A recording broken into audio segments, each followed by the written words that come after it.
জনপ্রিয় search engine গুগলের মালিকানা প্রতিষ্ঠান অ্যালফাবেট অস্ত্র উৎপাদন ও সামরিক নজরদারিতে কৃত্রিম বুদ্ধিমত্তা ব্যবহারে বিদ্যমান নিষেধাজ্ঞা প্রত্যাহার করেছে। বিস্তারিত জানাচ্ছেন জান্নাতুন নাহার জেরি।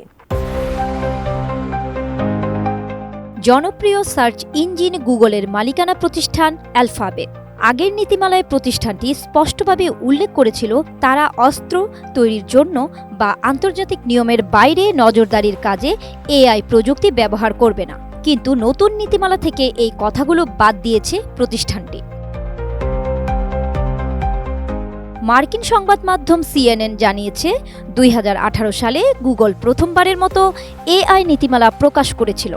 সেই নীতিমালায় বলা হয়েছিল মানুষের ক্ষতি করতে পারে এমন কোনো প্রযুক্তি গুগল তৈরি করবে না, পাশাপাশি আন্তর্জাতিক নিয়ম লঙ্ঘন করে নজরদারি চালানোর প্রযুক্তি বিকাশে গুগল অংশ নেবে না। কিন্তু সম্প্রতি প্রতিষ্ঠানটির ওয়েব আর্কাইভে সংরক্ষিত পুরনো নীতিমালা পরিবর্তন করে নতুন নীতিমালায় এই নিষেধাজ্ঞাগুলো বাদ দেওয়া হয়েছে।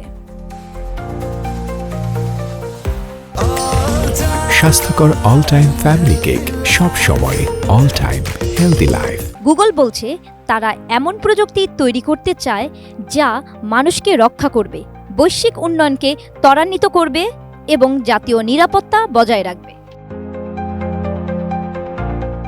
2018 সালে গুগল পেন্টাগনের একটি $10 বিলিয়ন ক্লাউড কম্পিউটিং প্রকল্পে দরপত্র প্রত্যাহার করেছিল, কারণ তারা মনে করেছিল এই প্রকল্প গুগলের এআই নীতিমালার সঙ্গে সামঞ্জস্যপূর্ণ নয়।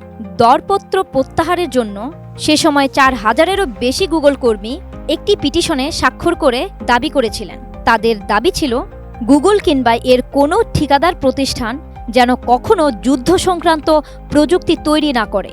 এমনকি প্রায় 1 ডজন কর্মী প্রতিবাদস্বরূপ পদত্যাগও করেছিলেন। 2022 সালে ওপেন এআই এর চ্যাট জিপিটি চালুর পর থেকেই কৃত্রিম বুদ্ধিমত্তার প্রতিযোগিতা তীব্র আকার ধারণ করেছে। দ্রুত উন্নত হচ্ছে এআই প্রযুক্তি, কিন্তু এখনও এই খাতের স্বচ্ছতা ও নৈতিকতার বিষয়গুলো সঠিকভাবে নিয়ন্ত্রণের জন্য যথেষ্ট আইনগত কাঠামো নেই। আগামীতে মানুষের সবচেয়ে বড় সঙ্গী ও হাতিয়ার হতে পারে কৃত্রিম বুদ্ধিমত্তা এআই। আশঙ্কা করা হচ্ছে এই প্রযুক্তি অসৎ উদ্দেশ্য, বিশেষ করে যুদ্ধ, অস্ত্র তৈরি ও জনগণের উপর নজরদারিতে ব্যবহার করা হতে পারে।